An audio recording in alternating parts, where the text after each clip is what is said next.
Thank you for waiting. Would you please state your name and occupation, then state your question? I'm Sakina D'Souza, and I'm a Catholic. I believe Brother Yusuf was a Catholic before. I would like to ask him the simple question. He was brought up like a Catholic, but what made him change? Doesn't he believe that the Messiah is true, or did he ever feel that the religion, Catholic religion, has not brought up any Messiah and the Bible is false? I would like to just know what that means, because he said he was a Catholic before and now he has become a Muslim. What made you change? What was that storyline before? Doesn't he believe that there is a Messiah, or the Messiah had come, saved us, died on the cross? Thank you very much for a good question.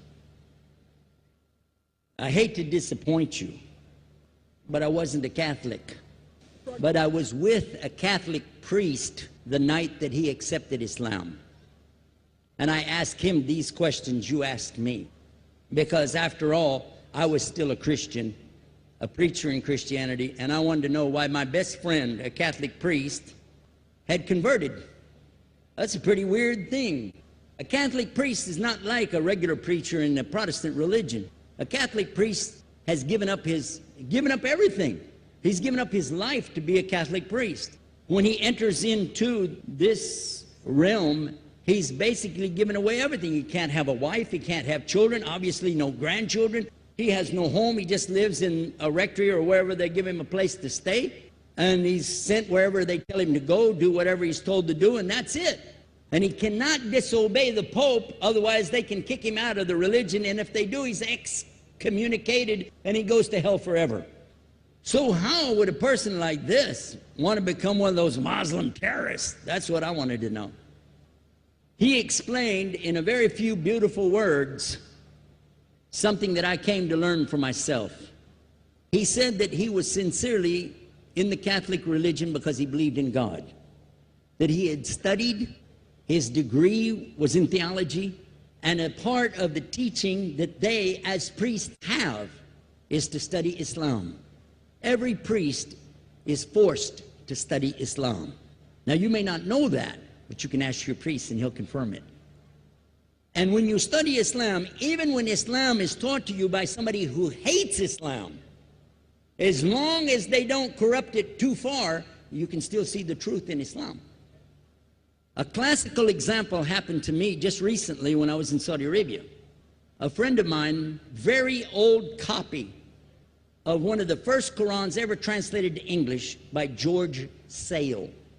George Sale hated Islam, he hated the Muslims, but when he translated the Quran to English, he was true to the text of the words. Although maybe not getting all the meaning, he certainly was true to the text of the words. I was shocked when I read it. Have you seen it? You know what I'm talking about? Amazing. And listen to this. George Bernard Shaw, for instance, is one of many, a long list of people who read this and realized the truth of Islam. When people see the truth of Islam, it can change them if they want to be guided. If they want the truth, it can change them. You might think, I'm a Catholic, I'll never be anything but a Catholic. But I'm going to ask you a question, and I want you to be honest. This is not for you to, start a debate, but just be honest. Was Jesus a Catholic?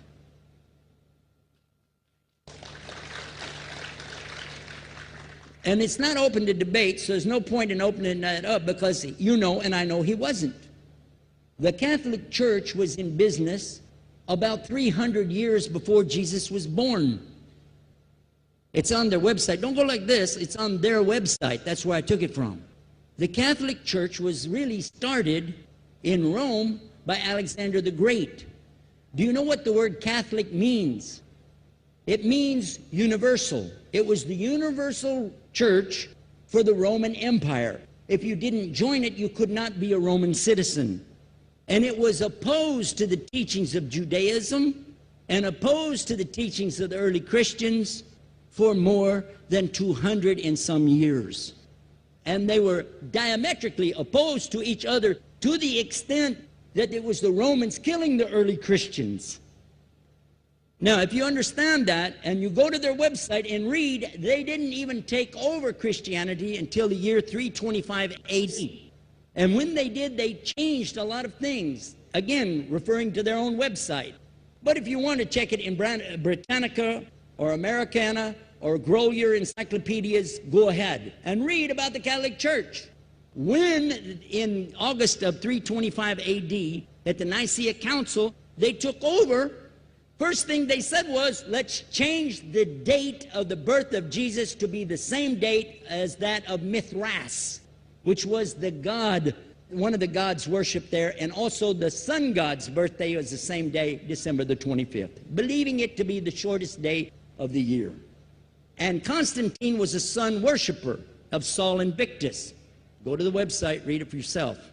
There are a lot of points, but not the least of which, even today, if you go in any Catholic church, and I have, you'll see so many portraits and statues and idols and images throughout the whole place, that for the one who's never experienced that, for a Muslim who knows about these images, he'll be like, whoa, a'udhu billah. Whoa, what's this? The first time I walked in a Catholic church, I was about 10 years old. I was shocked. I was shocked at the idols and statues everywhere, because in the Protestant religion, we were brought up to believe that the second commandment was just as important as the first commandment. The first commandment in the Bible, in Exodus, is the same as the first commandment in the book of Deuteronomy. It says, I'm the Lord your God that brought you out of the land of Egypt in the house of bondage. You know no other God beside me. Beside me there's no other gods. Thou shalt not have any other gods beside me. How many in this room agree with that commandment? Raise your hand. You notice the Muslims are raising their hand because it means Ashhadu la ilaha illallah. That's the first commandment for us as well. The second commandment you have clearly says, thou shalt not make any idol, any graven image of anything that creeps upon the earth, swims in the sea beneath, or flies in the air above. And I was sitting in a church one time, sitting there in the morning service, watching, the preacher talk, and, they go on and on and on, and sometimes you lose your train of thought. I was looking. Whoa! On the front of the podium, there was a fish. A fish. For the symbol, make you fishers of men. It had a fish. I said, whoa. Then I looked up above his head at the big stained glass window, and it had a dove, and he had the olive branch in his mouth. The dove is flying, the bird, I said, whoa. And then I look over here, and there's a cross with a man hanging on it. And I said, wow, they didn't miss a single one. They got them all.